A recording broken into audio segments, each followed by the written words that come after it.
সেখান থেকে যুক্ত হচ্ছেন শাহরিয়ার তারেক। তারেক, মালয়েশিয়ায় প্রধান উপদেষ্টার আর কি কোনো কর্মসূচি আছে কিনা বিস্তারিত একটু জানাবেন আমাদেরকে। মিম, প্রধান উপদেষ্টা এবং বাংলাদেশের প্রতিনিধি দলের যে রাষ্ট্রীয় 3 দিনের সফর আজকে শেষ দিন, এবং কিছুক্ষণ আগেই এই যে আনুষ্ঠানিকতা ছিল তার সবশেষ বৈঠকটি সম্পন্ন হয়েছে বলে জানতে পেরেছি। সেখানে তিনি সবশেষ যে বৈঠকটি করেছেন মার্কিন যুক্তরাষ্ট্রের ব্যবসায়ী একটি ম্যাগাজিন কর্তৃক ঘোষিত মালয়েশিয়ার 11তম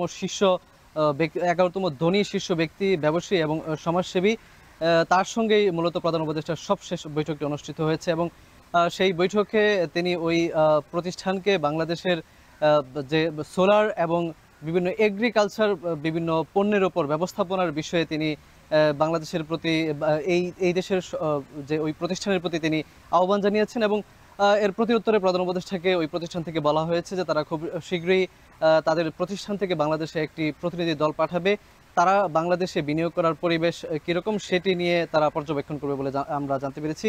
এর আগে তিনি মালয়েশিয়ার সবচেয়ে অন্যতম প্রভাবশালী একটি প্রতিষ্ঠান সানোয়ের যে প্রতিষ্ঠাতা এবং চেয়ারম্যান আছেন তার সঙ্গেও তিনি কথা বলেছেন।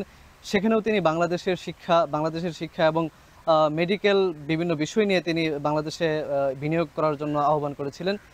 সেখানেও কিন্তু প্রতিশ্রুতি আসছে যে তাদের একটি প্রতিনিধি দল বাংলাদেশে যাবে। সব মিলিয়ে প্রধান উপদেষ্টার যে 3 দিনের যে আনুষ্ঠানিক সফর ছিল মালয়েশিয়াতে, সেটি আনুষ্ঠানিকভাবে সম্পন্ন হয়েছে। এখন তিনি তার যে হোটেল সেখানে প্রধান উপদেষ্টা অবস্থান করছেন, এবং কিছুক্ষণ পর আমরা জানতে পেরেছি যে মালয়েশিয়ার স্থানীয় সময় 6টায় তিনি মালয়েশিয়া থেকে বাংলাদেশের উদ্দেশ্যে রওনা দিবেন।